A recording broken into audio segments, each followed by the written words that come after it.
اعوذ باللہ من الشیطان الرجیم، بسم اللہ الرحمن الرحیم، الحمدللہ وکفی الصلاۃ والسلام علی محمد مصطفیٰ و عباد اللہ صالحین اصطفیٰ، اما بعد۔ اکثر لوگ مجھ سے پوچھتے ہیں، یہ آج کے کا عنوان ہے کہ تم جو 1 سال سے مسلسل لکھ رہے ہو، کہتے رہے ہو کہ کرونا عذاب ہے، کوئی اور عالم یہ کیوں نہیں کہتا؟ یہ عجیب بات ہے۔ اس کا جواب یہ ہے کہ میں صرف قرآن کو ہی نہیں بلکہ صاحب قرآن کو بھی مانتا ہوں، کیونکہ ان کے بغیر دین مکمل نہیں ہوتا۔ اس وجہ سے کرونا کے سلسلے میں میری تشخیص تھوڑی سی اوروں سے مختلف ہے۔ دوسرا یہ کہ اوروں کی طرح میرے ذاتی مفادات بالکل نہیں ہیں، نہ ہی میرے سامنے فقہی اختلافات ہیں، کیونکہ سارے ائمہ اعظام بے مثال انتہائی متقی اور حضور کے پیرو تھے۔ ان میں سے ہر ایک نے یہی لکھا ہے کہ میرے خیال میں صراط مستقیم کی طرف یہ راستہ جاتا ہے، اس لیے میں نے اپنی رائے میں اسے صحیح سمجھا، اور میرے نزدیک یہ وہی راستہ ہے جس کے بارے میں حضور صلی اللہ علیہ وآلہ وسلم نے فرمایا تھا کہ صرف میرا راستہ صراط مستقیم ہے، یا ان صحابہ کرام کا راستہ جو کہ آج میرے راستے پہ چل رہے ہیں۔ اس کے علاوہ صراط مستقیم کے دونوں طرف بہت سے راستے ہیں جن پر پردے پڑے ہوئے ہیں، ان پردوں کو اٹھا کر بھی مت دیکھنا ورنہ بہک جاؤ گے۔ یہی وجہ ہے کہ میرے خیال میں ان بزرگوں میں سے کسی نے یہ نہیں کہا کہ میرا اتباع کرو، پھر اتباع کہاں سے شروع ہوا مجھے نہیں معلوم۔ البتہ اس کی مثال اپنے رسالہ ہفت مسائل میں اور ان کے حل میں حضرت امداد اللہ مہاجر مکی نے حتیم سے دیے کہ حضور نے صلی اللہ علیہ وآلہ وسلم کو کعبے میں شامل کرنا چاہتا، مگر محض فتنہ ہونے کی وجہ سے شامل نہیں فرمایا۔ لیکن جن کا اب اتباع کیا جاتا وہ اتنے روادار بھی تھے کہ ایک دوسرے کے پیچھے نماز بھی پڑھتے تھے، اور یہ پسند بھی نہیں کرتے تھے کہ ان کے فقہ کو زبردستی کہیں نافذ کیا جائے۔ یقیناً ان کے ذہن میں وہ آیت ہوگی کہ دین کے معاملے میں جبر نہیں ہے۔ یہ بات تو یوں ہی درمیان میں آ گئی۔ میں بات کر رہا تھا کیوں اس کو عذاب نہیں کہتا۔ اس کی بہت سی وجوہات ہیں۔ مثلا مسلمانوں کی اکثریت اللہ کو تو مانتی ہے، مگر اللہ کی بات نہیں مانتی۔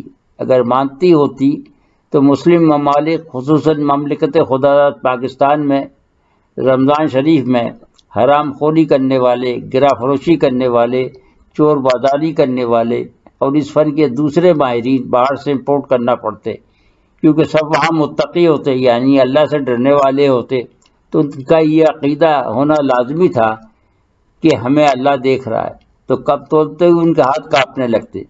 مگر وہاں اس کا الٹ ہے۔ ایسا کیوں ہے؟ اس کا جواب آپ پر چھوڑتا ہوں۔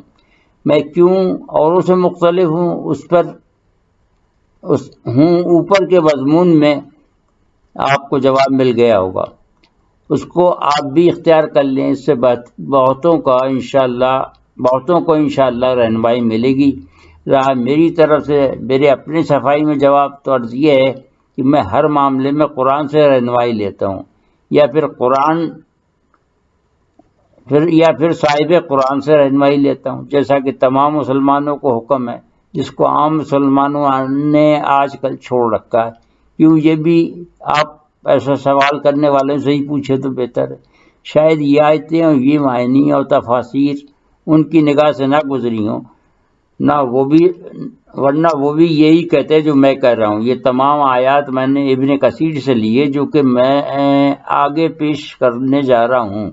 ابن کثیر پہلے ہی سے معتبر چلی آ رہی ہے، آج تک ہر دور میں اس سے مدد لی گئی۔ اب آیت نمبر 60 سورہ الاسراء کو پڑھ لیجئے۔ اللہ سبحانہ وتعالیٰ کا فرمان ہے کہ ہم تو لوگوں کو دھمکانے کے لیے نشانات بھیجتے ہیں۔ ایک دوسری آیت جو کہ سورہ توبہ میں ہے، فرمایا کیا وہ یہ نہیں دیکھتے کہ ہم سال میں 2-4 بار بلاؤں میں ڈالتے ہیں، نہ یہ توبہ کرتے ہیں، نہ عبرت حاصل کرتے ہیں۔ اس سلسلے میں صاحب اختیار کا مدینے والوں کے لیے کیا رویہ تھا وہ آگے ملاحظہ فرمائیے۔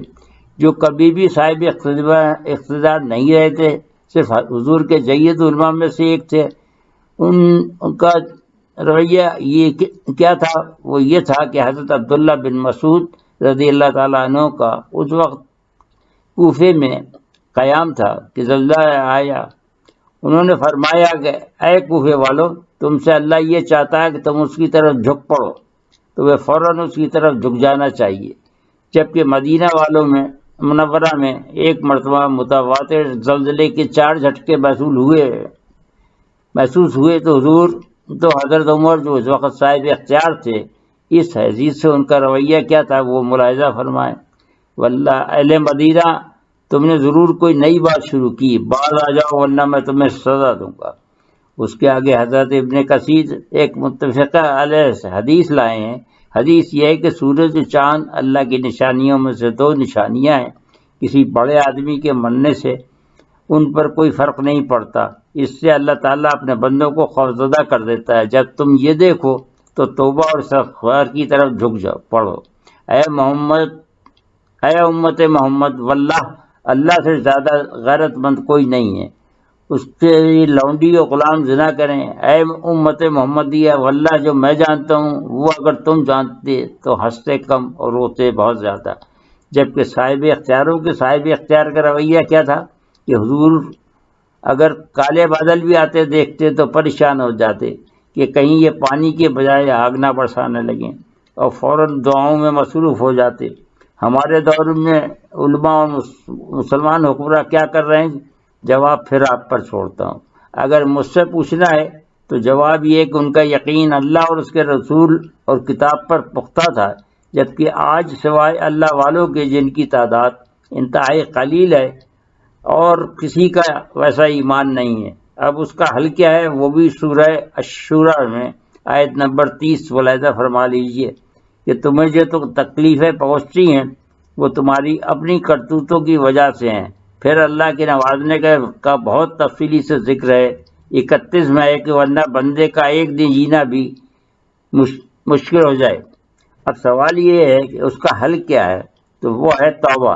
اس کے لیے سورہ توبہ کی آیت نمبر 126 پڑھ لیجئے کہ توبہ اللہ کو اتنی پسند ہے کہ اسے کسی گناہگار بندے کا کوئی اور فعل اسے اتنا پسند